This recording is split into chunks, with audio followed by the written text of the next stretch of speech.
joined the subcontinental fight for freedom and independence, and he's paid the price for being a freedom fighter president.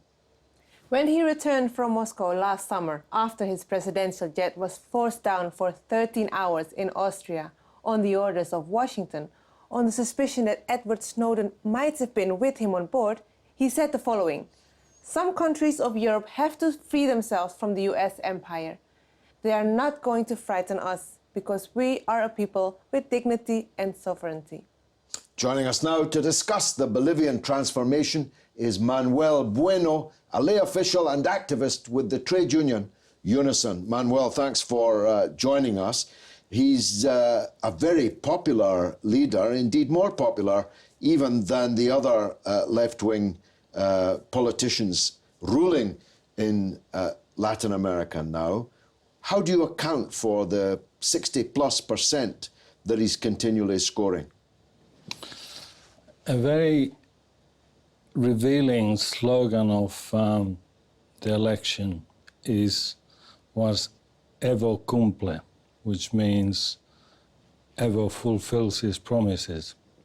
And the results have been that because it now controls the wealth, a country that used to beg for aid has expelled the IMF, has a surplus on its balance of payments, has had a GDP that has grown 3.5 times the size from when he was elected, has had an average growth of 5.2% even during the worldwide recession.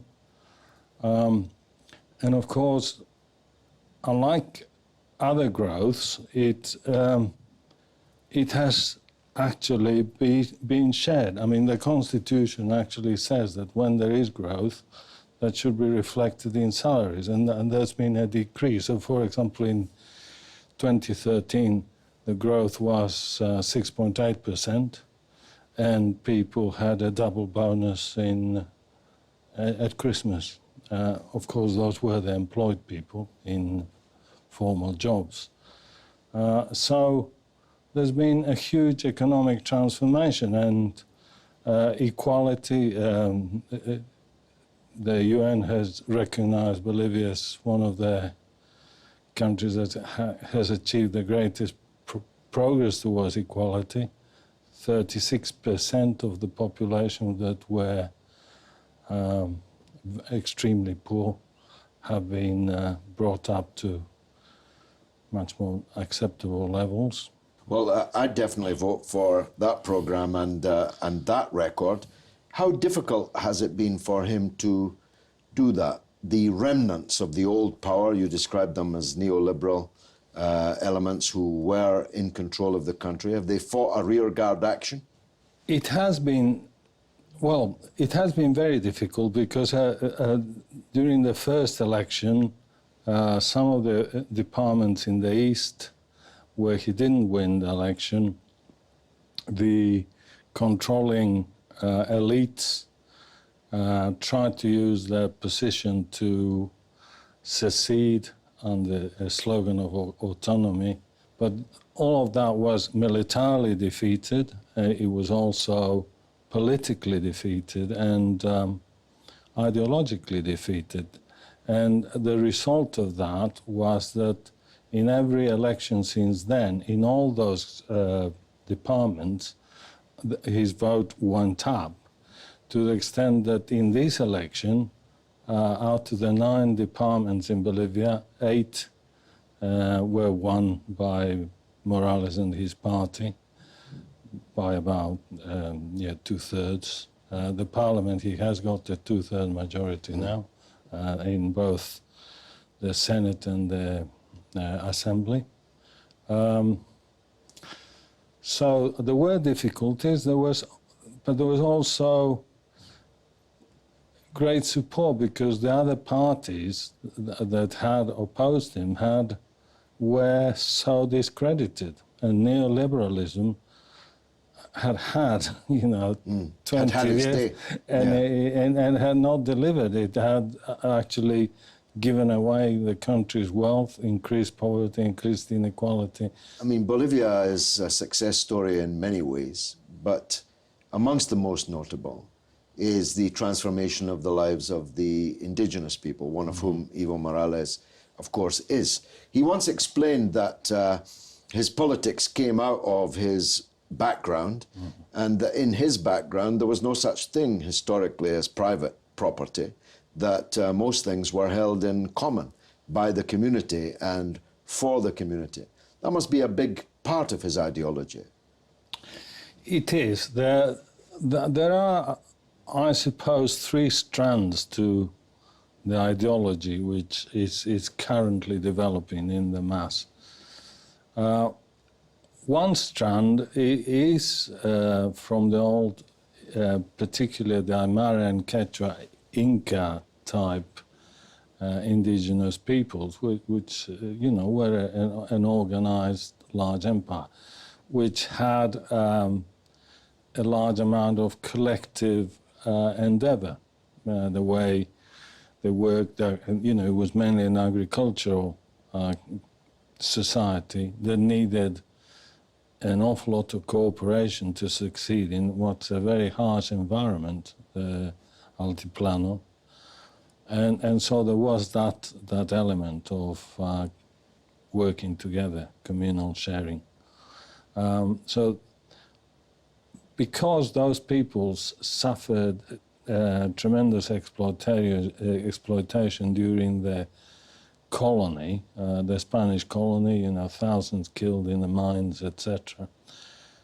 And this continued, not to the same degree, but to a large degree in the Republican period, where there was the peasantry were largely serfs.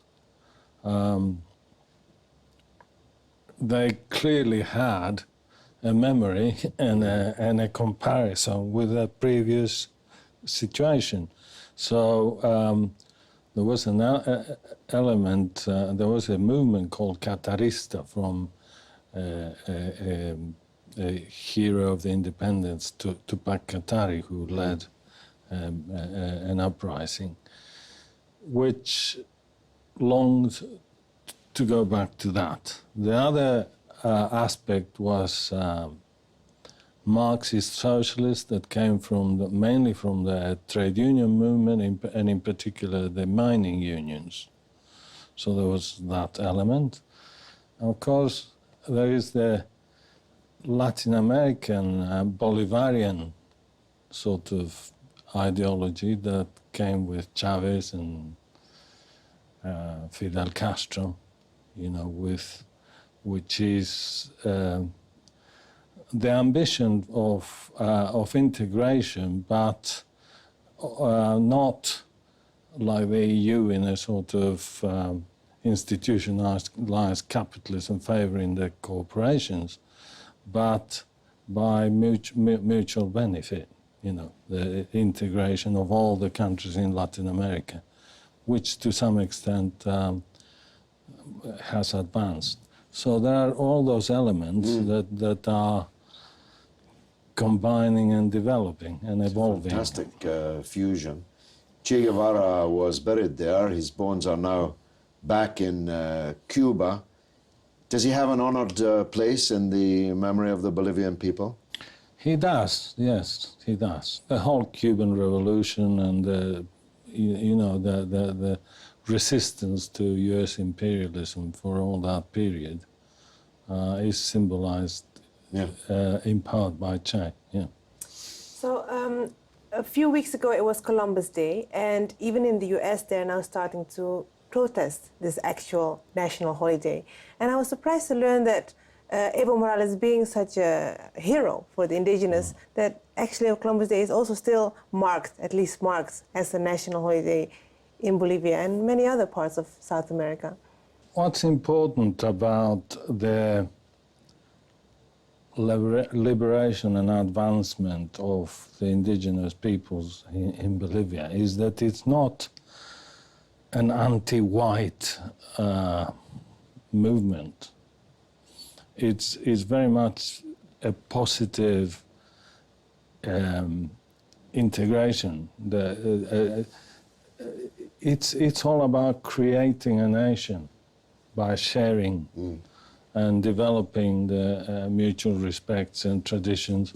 And of course, in Latin America is a very varied country. You know, it is very heterogeneous. There are countries like Argentina who are mostly European immigrants. Yeah. There are countries like Brazil with a very large African population. There is a lot of mixture and mutual respect. The vice president to Alvaro Garcia, to Evo Morales, is a white person.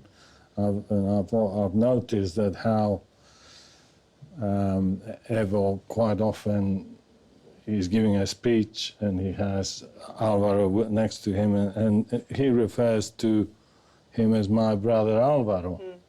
So it's very much about creating a new nation with mutual respect. It's not about being anti-white, it's being anti-imperialist. I'm sure Evo wouldn't have any enmity towards American workers in the way, but towards U.S. imperialism and the corporations that forced his plane to land. Exactly. Manuel, thanks very much, and long live Evo Morales.